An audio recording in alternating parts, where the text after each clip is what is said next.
Hindi ako si Mon, ako si Marlon. Pero nasa Quezon Province tayo ngayon.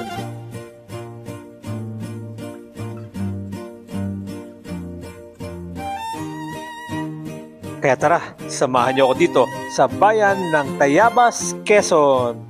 Simbahan nga pala ang unang pinuntahan natin para magdasal at magpasalamat sa Panginoon. Minor Basilica and Parish of St. Michael the Archangel ang simbahan nila dito. Kaya pumasyal na din kayo dito dahil napakaganda ng simbahan nila. At naabutan pa natin si Father na may binebless. Kaya sakto ang pagdating dito dahil naabutan natin ang misa. Kaya God bless po sa inyong lahat. At eto nga pala, ang tahanan ng bayan nila. Napakaganda at napakatahimik na lugar na ito. Marami nga palang tindahan dito tulad ng mga damit, short, pantalon, dress at kung ano-ano pa. May mga iba't ibang tsinelas din at mga sapatos, kaya marami kang pagpipilian. At dahil maaga pa, naglakad-lakad na lang muna tayo. Marami nga pala nagtitinda dito tulad ng buko juice, may popcorn, may banana Q at mga palamig. At hindi sa kalayuan, may nakita tayo nagkukumpulan. Kaya tara, puntahan natin to. Tingnan natin kung anong binebenta dito. At ayun, pansit hab-hab pala.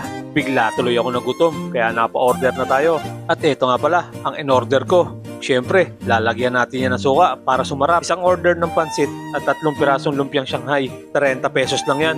Busog ka na. At magpatuloy na tayo sa paglalakad. Napakaganda talaga ng lugar na to. Napakatahimik. At siyempre, marami nagtitinda sa tabi ng kalsada. Tulad ng mga prutas na yan na nakikita nyo. May orange, may ubas. At dito naman sa tabi niya, may mga tindang suman, habhab, lumpia at maruya. At dito naman sa kabila, may nagkukumpulan pa rin. Tignan natin kung ano naman ang pinagkakaguluhan nila. At eto, pansit at lumpia pa rin. Talaga namang mabubusog ka dito. At sa banda rito naman, may nagtitinda pa rin ng prutas at iba't ibang klaseng gulay. At dito naman, may inihaw na saging. Comment mo dito kung kumakain ka din ito. At eto, may tinda pa rin buko juice. Siyempre, meron din diyang juice at siomay. At dito naman, sa may tabi ng simbahan, may nagtitinda pa rin ng mga iba't ibang klase ng gulay. May kangkong, may mais, may saging, at siyempre, meron din diyang suman. At habang naglalakad tayo, napansin natin itong lumang gusali dito.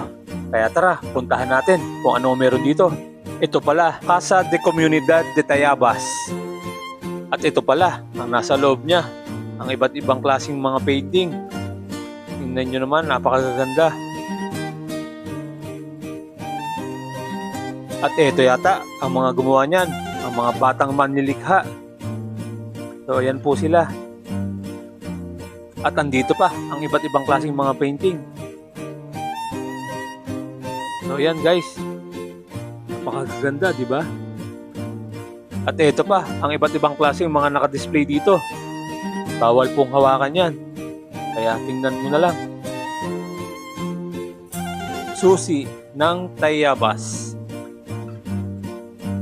Ayan po ang mga lumang litrato. So yan, karwahe, luma din po. At ito, ang iba sa mga lumang litrato. Hindi ko alam kung anong taon pa po ito. Dahil talaga pong napakaluma na. At ito naman, ang ibang mga tropeyo.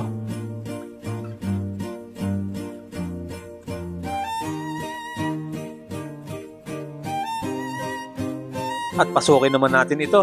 Tingnan natin kung ano ang meron dito. So ayan guys, mga lumang kasuotan pala ang nakalagay dito. So ayan guys, nakalagay pa po sila sa isang glass cabinet. Mukhang napakatagal na ng mga kasuotan na ito.